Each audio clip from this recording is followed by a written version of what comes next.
আসসালামু আলাইকুম। প্রিয় দর্শক, অন্য মঞ্চের আলাপ চাইতে আপনাদের সকলকে আমন্ত্রণ জানাচ্ছি। আজকে আপনাদের একটা ভিন্ন খবর দেব, কিন্তু খবরটা খুব সুন্দর। এখন বিদায় বেলা কবে তা তো সরকার জানে, মানে শেখ হাসিনার কথা বলছে, কিন্তু আমরা তো জানি না। কিন্তু সাংসদদের মধ্যে যে আপার সঙ্গে দেখা করার জন্য এত হুড়োহুড়ি লেগেছে, তাতে আমার মনে কিঞ্চিত কিঞ্চিত সন্দেহ দেখা দিচ্ছে। সময় কি এগিয়ে এসছে?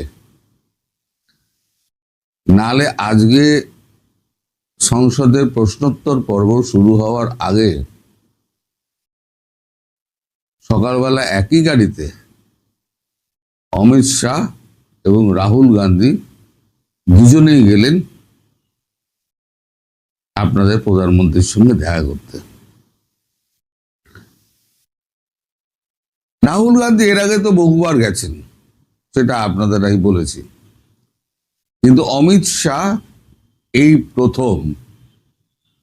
স্বরাষ্ট্রমন্ত্রী অমিত শাহ এর আগে কখনো শেখ হাসিনার সঙ্গে গিয়ে দেখা করেননি।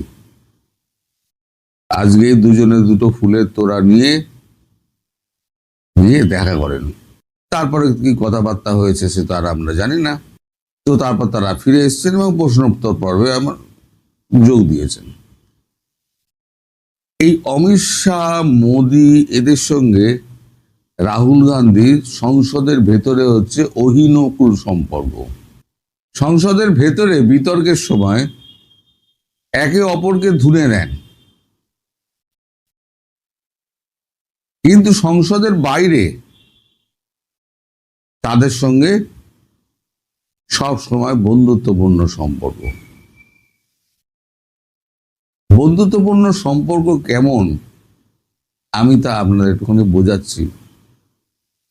এবং তার সঙ্গে এই আমাদের ভারতবর্ষের বিখ্যাত হার্ট সার্জন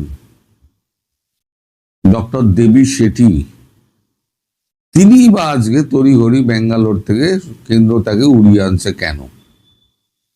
শেখ হাসিনাকে কাছে উড়িয়ে আনছেন কেন? শেখ হাসিনা বহাল তবিয়তে, তবিয়তে খুব সুস্থ শরীর, তাহলে হঠাৎ দেবী শেঠি কেন? আমি দেবী শেঠির প্রসঙ্গে আমি পরে আসছি। রাহুল গান্ধীর কাণ্ড কারখানা আপনি যদি সংসদের ভেতরে দেখেন, হাসির রোল উঠে যাবে।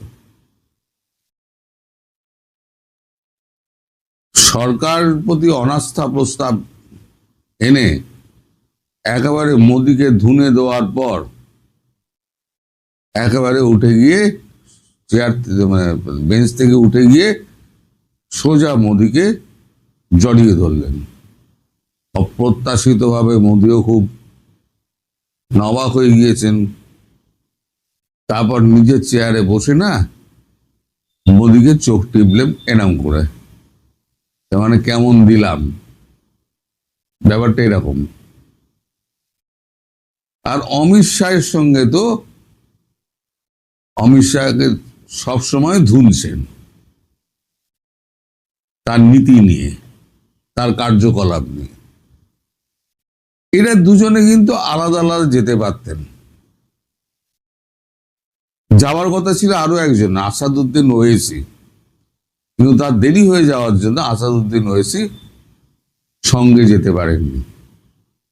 আসাদুদ্দিন ওয়েসির আবার একটা গল্প আছে, সেটাও আমি বলবো। আমি ধীরে ধীরে গল্পের মোড়ক খুলছি। এখন তারা ফিরে আসার পর আসাদুদ্দিন ওয়েসি তিনি আবার একা চলে গিয়েছেন। তিনিও একজন কট্টর আমাদের মানে সরকার বিরোধী। কিন্তু শেখ হাসিনা প্রসঙ্গে তারা কিন্তু সব কিন্তু ওই এক কাটটা। এই যে হুড়োহুড়ি লাগা, সবাই মিলে দেখা করে তাকে ফুল দোয়া, ফুলের তোড়া দোয়া, এতে আমার মনে একটা সন্দেহ জাগছে যে তার ফেরাটাই খুব আসন্ন। আমরা জানি না, কিন্তু সরকার তো জানে। এবং সংসদের মধ্যে আলোচনা হয়েছে, নিম্নকক্ষে উচ্চকক্ষে আলোচনা হয়েছে, কিন্তু এই নিয়ে কেউ কোনো কথা বলেননি। এবার আমাদের ওএসির কথায় আসি। ওএসি মানুষটা একটু ভিন্ন ধরনের। সেন্ট্রাল হলে যখন সংসদে থাকতে থাকতে প্রত্যেকেরই ঘর রয়েছে, আলাদা আলাদা করে ঘর রয়েছে, মন্ত্রী বিরোধী দলের নেতা তাদের প্রত্যেকের ঘর রয়েছে, কিন্তু তারা হাওয়া বাতাস খেতে খেতে খাওয়ার জন্য মাঝে মাঝে সেন্ট্রাল হলে গিয়ে বসেন। এবার যখনই আসাদুদ্দিন ওয়েসি দেখেন যে অমিত শাহ সেন্ট্রাল হলে বসে আছেন, তিনি চুপ করে উঠে যান। উঠে গিয়ে অমিত শাহর ঘরে গিয়ে,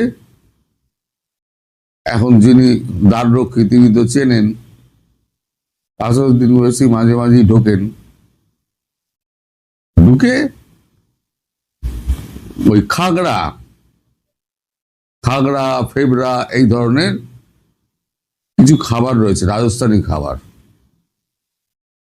এই খাগড়া ফেবরা কিরকম, অনেকটা আপনার চানাচুরের ভেতরে যে পাপড়ি থাকে না, ওই পাপড়ি টাইপের, ভিন্ন টাইপের মশলা থাকে এবং ওপরে একটা অন্যরকম মশলা থাকে, খেতে খুব সুস্বাদু। আমাদের এখানে রাজস্থানী দোকানগুলোতে আপনারা পাবেন, চান্দের মল হ্যান ত্যান অনেক কিছু আছে, তাদের কাছে পাবেন। উনি করেন কি, অমিত শাহ ওই একটা ডিব্বাতে করে ওই খাগড়া এনে রেখে দেন, খিদে পেলে উনি খাগড়া খান। এখন এই আসাদুদ্দিন ওয়েসি গট গট গট গট করে তার ঘরে ঢুকবেন, ড্রয়ারটি টেনে বার করবেন, ওখান থেকে দু মুঠো খাগড়া নিয়ে তার রুমালের মধ্যে নিয়ে সোজা পাঞ্জাবের পকেটে, আবার বাক্স টাক্স আটকে ড্রয়ারের মধ্যে ঢুকিয়ে দিয়ে হাঁটতে হাঁটতে আবার এসে সেন্ট্রাল হলে ঠিক অমিত শাহের সামনে বসে রুমাল বার করে ওখানে বসে বসে খাগড়া খান। অমিত শাহ সব বোঝেন, মুচকি মুচকি হাসেন। তো একদিন অমিত শাহ এক বাক্স খাগড়া একেবারে সেন্ট্রাল হলে সবার সামনে একে আসাদুদ্দিন ওয়েসিকে দিয়েছেন, যে আপনি এত লুকিয়ে লুকিয়ে ঢোকেন, লোকে বিচ্ছিরি ভাববে, আমি আপনাকে দিয়ে দিলাম এটা, আবার যখন শেষ হবে তার আগে আমায় বলবেন, আবার আমি আপনাকে দিয়ে দেবো। আসাদুদ্দিন ওয়েসি খুব সংকটে পড়ে গেছে, সবার সামনে তিনি চোর হয়ে গেছেন। না না না না, ভাবার কিছু নেই, যখনই ইচ্ছে করবে তখনই আপনি আমায় বলবেন, শেষ হওয়ার আগে বলবেন, আমি আবার এক বাক্স করে পাঠিয়ে দেবো। আর আমার ঘরে যখনই আসবেন তখনই আপনার জন্য প্লেটে করে আমি খাগড়া সাজিয়ে রেখে দেবো। আমাদের খাবার যে আপনি এত ভালোবাসেন জেনে আমার খুব ভালো লাগলো, কিন্তু আমি তো নিরামিষাশী, তাই আপনাদের খাবার আমি খাই না। তো আজকে উনি মিস করে ফেলেছেন। রাহুল গান্ধী এবং অমিত শাহ কিন্তু একই গাড়িতে গেছেন, আলাদা আলাদা যেতে পারতেন, কিন্তু একই গাড়িতে গেছেন। এতে আমাদের কি বোঝা যায় জানেন? এতে আমাদের সংসদীয় রীতিনীতি এবং আমাদের যে সভ্যতা, সংসদীয় সভ্যতা, যে বিরোধী দলের সঙ্গে সরকার পক্ষের যে সংসদের বাইরে একটা বন্ধুত্বপূর্ণ সম্পর্ক, সেটা কিন্তু দেখা যায় না সাধারণত। আর একটি ঘটনার কথা উল্লেখ করি, মাঝে মধ্যে আমাদের নরেন্দ্র মোদী ওই যে ক্যান্টিন আছে, আমাদের সাংসদদের ক্যান্টিন আছে, সেই ক্যান্টিনে মাঝে মাঝে খাবার টেস্ট করতে যান, যে রান্না বান্না ঠিক হচ্ছে কিনা। একদিন গিয়ে দেখেন এম.কে. স্টালিন, দক্ষিণের নেতা, তিনি একা একা বসে নাড়াচাড়া করছেন, খাবার নাড়াচাড়া করছেন, খাচ্ছেন না। মোদিজির সব দিকে লক্ষ্য আছে। মোদিজি গেছেন, গিয়ে উল্টো দিকে বসেছেন। কি ব্যাপার স্টালিন, আপনি খাওয়া দাওয়া করছেন না, শুধু চামচ নেড়ে যাচ্ছেন, ব্যাপারটাই খুব চিন্তিত মনে হচ্ছে। যে হ্যাঁ মোদিজি, আমি খুব চিন্তায় পড়েছি। এগুলো শোনা গল্প, আনটোল্ড স্টোরি, যেগুলো এই স্টোরিগুলো বিভিন্নভাবে আমাদের কাছে আসে এবং আমরা নিজেরাও কিছু প্রত্যক্ষ করেছি। যখন আমরা সংসদ কভার করেছি তখন আমরাও দেখেছি, কিন্তু এই ঘটনাটা আমার চোখে দেখা না, এটা শোনা। তখন স্টালিন একটা কানের কাছে মুখ নিয়ে গিয়ে বিড়ি বিড়ি বিড়ি বিড়ি করে কিছু কিছু বলেন। মোদিজি পুরো শোনেন, শুনে তা মোদিজি কোনো বুদ্ধি বুদ্ধি দেন। স্টালিনের সারা মুখে হাসি। পরে জানা গেল স্টালিন একটা সমস্যায় পড়েছিলেন, দলগত সমস্যায় পড়েছিলেন। তিনি দলের চিফ। সে সমস্যাটা এমনই সমস্যা যেটা আমি বলতে পারবো না আপনাদের, সেটা তিনি তার দলীয় স্তরে, যে তিনি চিফ, তিনি তাদের পরামর্শ নিতে চাইছিলেন না। উনি না কুছু মানুষ আর কি। কিন্তু মোদিজি তো মোদিজি, তার বুদ্ধি আলাদা। তাই মোদিজিকে নিঃসংকোচে বলেছেন এবং মোদিজি তাকে বুদ্ধিটি দিয়েছেন, সেই বুদ্ধিতে উনি পার হয়ে গেছেন। এটা হচ্ছে আমাদের সংসদ। এটা গেল একটা গল্প। এবার আসি দেবী শেঠির কথায়। দেবী শেঠি হচ্ছেন, ডক্টর দেবী শেঠি হচ্ছেন বিখ্যাত হার্ট স্পেশালিস্ট এবং ভারতবর্ষের 1 নম্বর হার্ট স্পেশালিস্ট। তিনি আজ পর্যন্ত যত অপারেশন করেছেন 100% সাকসেসফুল, এবং এই যত অপারেশন করে তার মধ্যে 40% হচ্ছে শিশু, নবজাতক থেকে 5-7 বছর অবধি তাদের শিশু, তাদের একদম ছোট্ট হার্ট, একটা এপাশ ওপাশ হয়ে গেলে মৃত্যু অবধারিত। অবলীলা ক্রমে তিনি সেই হার্ট অপারেশন করে তিনি তাদেরকে সুস্থ জীবনে ফিরিয়ে দেন। এরকম অনেক উদাহরণ রয়েছে। আমি তার পরিচয়ের একটু আপনাদের দিয়ে দিচ্ছি, আপনারা দেখে নিন। এখন কথা হচ্ছে যে শেখ হাসিনা তো সুস্থ, সম্পূর্ণভাবে সুস্থ। তার দেখভালের জন্য আমাদের এখানে all India institute of medical সায়েন্সের 2 জন রেসিডেন্ট ডক্টর আছেন, 6 জন নার্স আছে। তারপর তার তো কাজের লোক টোক তো প্রচুর রয়েছে, মোটামুটি গোটা 30-32 মতো লোক রয়েছে, সব মিলে। প্রহরী আলাদা, সেনা টেনা আলাদা।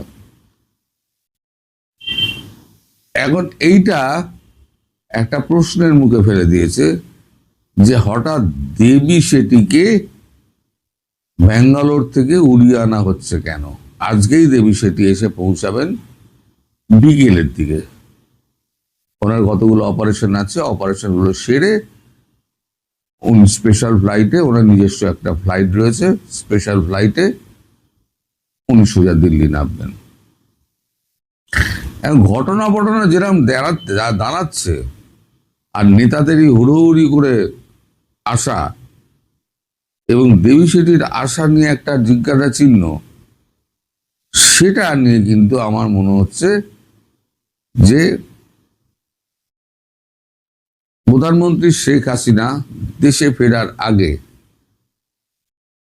তার স্বাস্থ্য সম্পূর্ণ সুস্থ আছে কিনা সেটা পরীক্ষা করে একেবারে নিশ্চিত হয়ে ভারতবর্ষ তাকে ছাড়বেন, অন্তত নরেন্দ্র মোদী। আমার মনে হয়, এটা আমার মনে হয় যে সেই জন্যই বিশেষজ্ঞ হার্ট স্পেশালিস্ট দেবী শেঠিকে ডেকে পাঠানো হয়েছে। তিনি এসে আদ্যপান্ত পরীক্ষা টরীক্ষা করবেন, করে তার মতামতটা জানাবেন।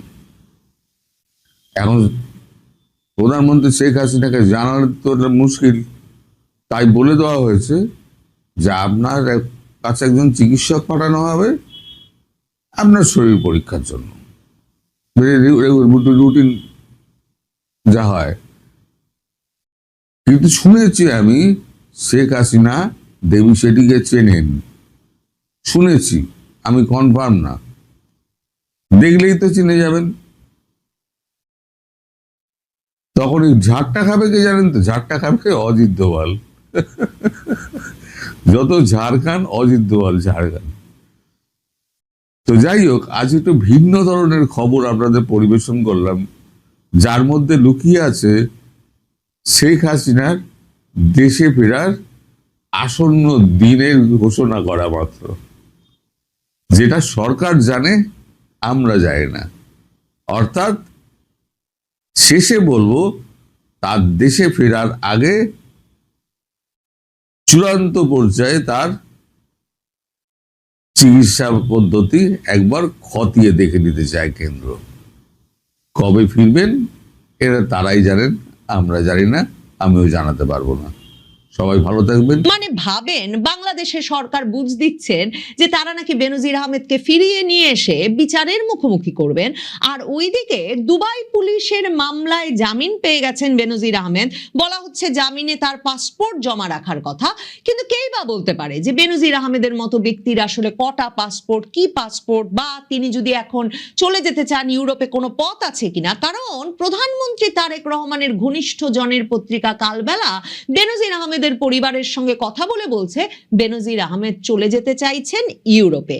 বাংলাদেশের স্বরাষ্ট্রমন্ত্রী সালাউদ্দিন আহমেদ সংসদে দাঁড়িয়ে বাংলাদেশের পুলিশের সাবেক মহাপরিদর্শক, মানে আওয়ামী লীগের আমলের পুলিশের আইজি বেনজির আহমেদকে দুবাইয়ে গ্রেফতারের ঘটনাটি বাংলাদেশ পুলিশের ঐতিহাসিক সাফল্য হিসেবে অভিহিত করলেও পরে জানা গিয়েছিল, পরিষ্কারভাবে বেনজির আহমেদের পরিবারের সূত্রেই বেরিয়ে এসেছিল যে আওয়ামী লীগ আমলের এই পুলিশ অফিসার, যিনি কিনা ব্যাপক সম্পদ গড়ে আওয়ামী লীগ আমলের শেষ দিকেই দুর্নীতি দমন কমিশনের তদন্তের মুখে একসময় ওই আওয়ামী লীগ আমলের প্রশাসনের সকল সহযোগিতা পেয়েই বেরিয়ে যাওয়ার, দেশ ছেড়ে তার পরিবার পরিজন সহ বেরিয়ে যাওয়ার সুযোগ পেয়েছিলেন, সেই বেনজির আহমেদকে আসলে দুবাইয়ে একরকমের ফাঁদ পেতে ধরা হয়েছে। এবং সেটা বাংলাদেশ পুলিশের কৃতিত্বে ঘটে নাই, বরং বেনজির আহমেদের ক্যাশিয়ার হিসেবে পরিচিত যেই জসিম,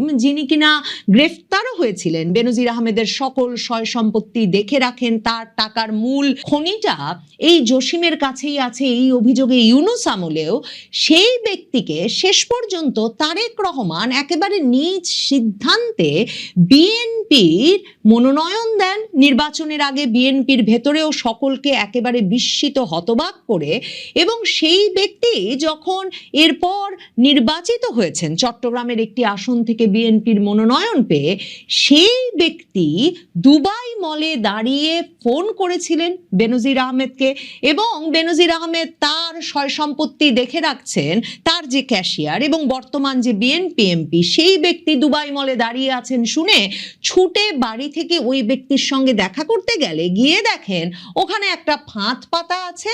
তিনি যে ওইখানে আসছেন, তার নামে যে বাংলাদেশ পুলিশ ইন্টারপোলের রেড নোটিশ জারি করেছে, এই সব তথ্য ওই ব্যক্তি দুবাই পুলিশের হাতে ধরিয়ে দিয়েছে, এবং তখন দুবাই পুলিশ তাকে গ্রেফতার করে। এহেন ঘটনার পরপরই বাংলাদেশ পুলিশের বর্তমান আইজি ঘোষণা দিয়েছিলেন সংবাদ মাধ্যমের সামনে যে তারা নিশ্চিতভাবে দুবাই থেকে তর্পণ করিয়ে বেনজির আহমেদকে বাংলাদেশে ফিরিয়ে এনে বিচারের মুখোমুখি করবেন। এবং স্বরাষ্ট্রমন্ত্রী সালাউদ্দিন আহমেদ এই দুদিন আগেও বলেছেন একে ফেরানোর বিষয়টা কঠিন হওয়ার তো কিছু নাই, কারণ দুবাই পুলিশের সঙ্গে, দুবাই সরকারের সঙ্গে বাংলাদেশের রীতিমতো প্রত্যর্পণ চুক্তি আছে, কাজেই আগেও বাংলাদেশে অনেক অপরাধীকে দুবাই থেকে ফেরত আনা হয়েছে, কাজেই কেনই বা বেনজির আহমেদকে ফেরত আনা যাবে না। কিন্তু সত্যি কি সরকার বেনজির আহমেদকে ফেরত আনার প্রচেষ্টার জন্যই এই গ্রেফতার ঘটিয়েছিল? সরকার কি আসলে জানে?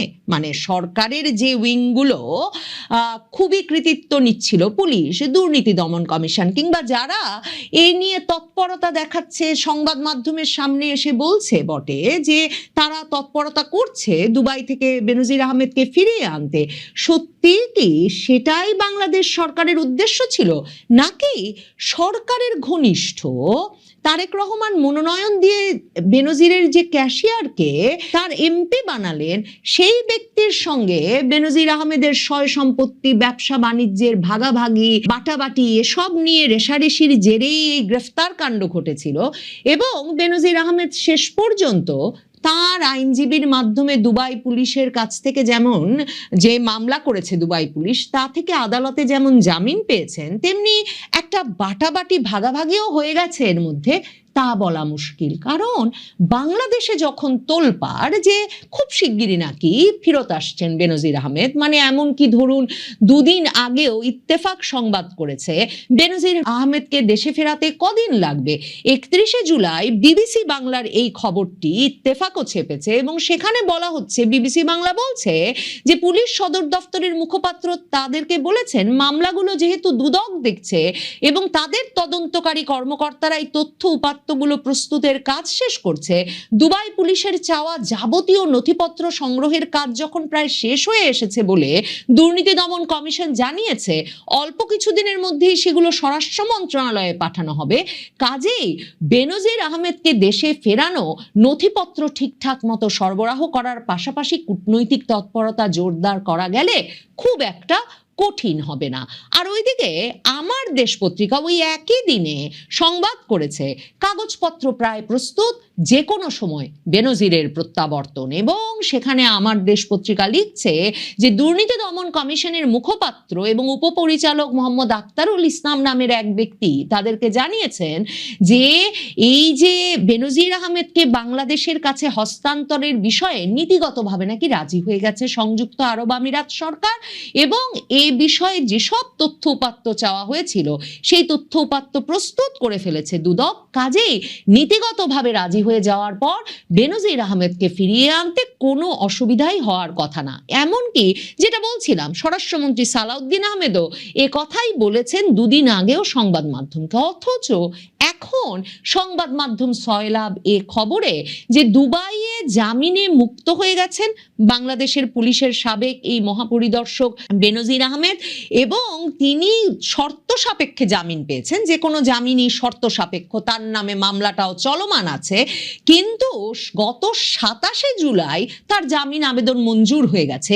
অথচ 31শে জুলাইও বাংলাদেশের সরকার বিবিসি বাংলা থেকে শুরু করে বিভিন্ন সংবাদ মাধ্যমকে সাক্ষাৎকার দিয়ে স্বরাষ্ট্রমন্ত্রী সালাউদ্দিন আহমেদ থেকে দুদকের উপপরিচালক সবাই বলছেন তারা এত ভালোভাবে কাজ এগিয়ে নিচ্ছেন যে কোনো সময় বেনজিরের প্রত্যাবর্তন হয়ে যাবে। এখন 30শে জুলাই মানবজমিন বলছে যে তিনি কারাগার থেকে মুক্তিও পেয়ে গেছেন। 30শে জুলাই তিনি মুক্তি পেয়েছেন। আজকে আগস্টের 2 তারিখে এসে সেটা বাংলাদেশের সংবাদ মাধ্যমে খবর হয়েছে এবং সম্ভবত প্রথম খবর করে বাংলাদেশে কালবেলা নামের যে পত্রিকা, যে পত্রিকাটি প্রধানমন্ত্রী তারেক রহমানের অত্যন্ত ঘনিষ্ঠ নুরুদ্দিন অপু এমপি কিনে নিয়েছেন বাংলাদেশে পট পরিবর্তনের পর। সেই পত্রিকাটি প্রথম এই খবরটি করে এবং সেখানে তারা লেখে বেনজির আহমেদের পরিবারের সূত্রে যে শুধুমাত্র যে বেনজির আহমেদ মুক্তি পেয়ে গেছেন তাই নয়, তিনি ইউরোপ চলে যাওয়ার পরিকল্পনা করছেন। মানে ভাবেন, বাংলাদেশের সরকার বুঝ দিচ্ছেন যে তারা নাকি বেনজির আহমেদকে ফিরিয়ে নিয়ে এসে বিচারের মুখোমুখি করবেন, আর ওইদিকে দুবাই পুলিশের মামলায় জামিন পেয়ে গেছেন বেনজির আহমেদ। বলা হচ্ছে জামিনে তার পাসপোর্ট জমা রাখার কথা, কিন্তু কেই বা বলতে পারে যে বেনজির আহমেদের মতো ব্যক্তির আসলে কটা পাসপোর্ট, কি পাসপোর্ট, বা তিনি যদি এখন চলে যেতে চান ইউরোপে কোনো পথ আছে কিনা। কারণ প্রধানমন্ত্রী তারেক রহমানের ঘনিষ্ঠ জনের পত্রিকা কালবেলা বেনজির আহমেদের পরিবারের সঙ্গে কথা বলে বলছে বেনজির আহমেদ চলে যেতে চাইছেন ইউরোপে। এখন কালবেলা আরো লিখছে যে এই যে দুবাই পুলিশ কিন্তু একদম মুখ বন্ধ রেখেছে এই বেনজির আহমেদের মুক্তির বিষয়ে। মানে তিনি তো মুক্তি পেয়ে গেছেন 30শে জুলাই, আজকে বাংলাদেশে খবর হয়েছে ইমেইলে যোগাযোগের পর দুবাই পুলিশ জেনারেল হেডকোয়ার্টার্স কালবেলাকে জানায় এ ধরনের বিষয়ে তারা কোনো তথ্য প্রকাশ করে না। কাজেই বাংলাদেশে যে বলা হচ্ছে তিনি পাসপোর্ট জমা রেখে জামিন পেয়েছেন, তাই বা কে বলতে পারে সত্য না মিথ্যা। এখন তার মুক্তির বিষয়ে ঢাকায় না জানে পুলিশ, না জানে ঢাকার স্বরাষ্ট্রমন্ত্রী, না জানেন দুর্নীতি দমন কমিশন। মানে সেই 27শে জুলাই জামিন হয়েছে এবং বাংলাদেশে বলা হচ্ছে সংবাদ মাধ্যমগুলোকে যে দুদক, পুলিশ, স্বরাষ্ট্র মন্ত্রণালয় নাকি ঘনিষ্ঠভাবে সংযুক্ত আরব আমিরাত সরকারের সঙ্গে এই বেনজির আহমেদ কেসটা নিয়ে কাজ করছে, কারণ এটা বাংলাদেশ পুলিশের এক ঐতিহাসিক সাফল্য। অথচ এই ব্যক্তির যে জামিন হয়ে গেছে এ খবরটা কেউ সংবাদ মাধ্যমে প্রকাশিত হয়ে যাওয়ার আগে বা এই কালবেলা পত্রিকা প্রকাশ করে দেওয়ার আগে কেউ জানতে পারে নাই। দুদক মহাপরিচালক মীর মোহাম্মদ জয়নুল আবেদিন শিবলি তিনি সংবাদ মাধ্যমের সঙ্গে আলাপকালে বলেছেন যে তাদের কাছে এ বিষয়ে কোনো তথ্য নাই বেনজিরের মুক্তির বিষয়ে, তবে এ সংক্রান্ত কাজে দুদকের কোনো গাফিলতি ছিল না। এরপর প্রধানমন্ত্রীর উপদেষ্টা, পররাষ্ট্র বিষয়ক উপদেষ্টা হুমায়ুন কবির তিনি বলেছেন যে খুব শিগগিরই বেনজির আহমেদকে বাংলাদেশে ফিরিয়ে আনার বিষয়ে সরকারের কাজ অব্যাহত আছে, বেনজিরকে ফেরানোর প্রক্রিয়া শুরু হয়েছে, স্বরাষ্ট্র মন্ত্রণালয় প্রয়োজনীয় কার্যক্রম শুরু করেছে এবং প্রক্রিয়াটি নিয়ে আলোচনা চলছে। মানে এখনো সরকার স্বীকার করছে না যে সময় পেরিয়ে গেছে, বেনজির এরই মধ্যে মুক্ত এবং দুবাই পুলিশ সত্যি জামিনে মুক্ত একজন ব্যক্তিকে কি ধরে বাংলাদেশে ফেরত পাঠিয়ে দেবে, আবারও গ্রেফতার করে বাংলাদেশে ফেরত পাঠানোর জন্য? এ ধরনের কি কোনো নজির আছে? সত্যি কি প্রত্যর্পণে যে ধরনের কেসে অপরাধীকে বাংলাদেশে ফেরত পাঠানোর কথা, এ ধরনের কেস বলে বেনজির আহমেদেরটা মনে করা হচ্ছে?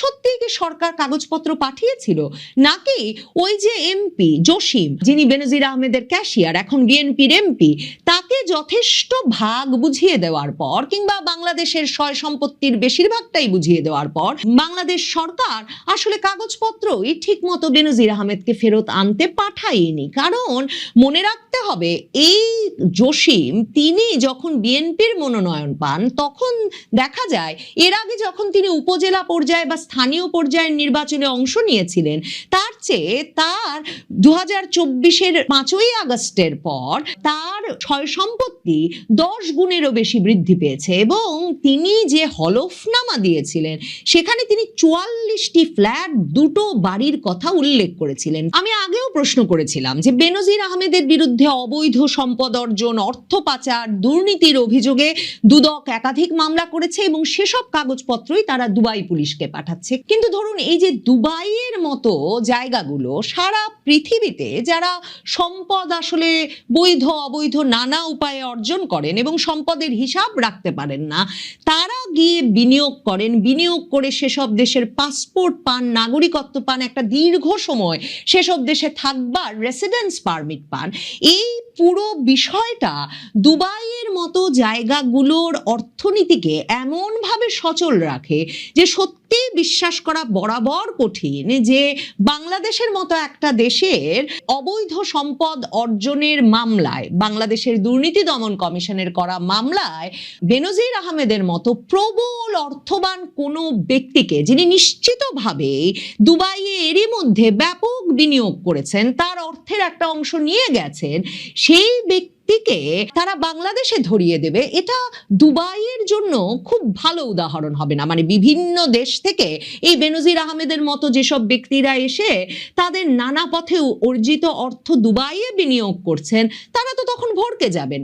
কাজেই ব্যাপক কূটনৈতিক তৎপরতা ছাড়া কিংবা মানে বাংলাদেশের সঙ্গে কোনো পরাশক্তির মিলিত উদ্যোগ ছাড়া দুবাই থেকে বাংলাদেশের একজন সাবেক পুলিশ মহাপরিদর্শককে তিনি তার অবৈধ পথে অর্জিত অর্থ দুবাইয়ে নিয়ে গেছেন বলে অভিযোগ করে সেখান থেকে তাকে ফিরিয়ে আনার বিষয়টা খুব একটা অবাস্তব গল্প বলে মনে হচ্ছিল এবং সত্যিকার অর্থেই দুবাই পুলিশের সঙ্গে যে বাংলাদেশের সরকারের কর্তৃপক্ষের কোনো সংযোগ তৈরি হয় নাই তার প্রমাণ হচ্ছে যে বাংলাদেশ সরকারকে কিছু মাত্র না জানিয়ে দুবাই পুলিশ শুধু যে কারামুক্ত করে দিয়েছে বেনজির আহমেদকে তাই নয়, এখন এ বিষয়ে তারা আর কোনো মন্তব্য করতে রাজি হচ্ছে না। এখন দেখা যাক বাংলাদেশের গণমাধ্যম বেনজির আহমেদের পরিবারের লোকজনের সঙ্গে কথা বলে যা লিখছেন, তিনি কি এখন জামিনে মুক্ত অবস্থায় ইউরোপ চলে যান নাকি তিনি বাংলাদেশ সরকার এখনো যে দাবি করে যাচ্ছেন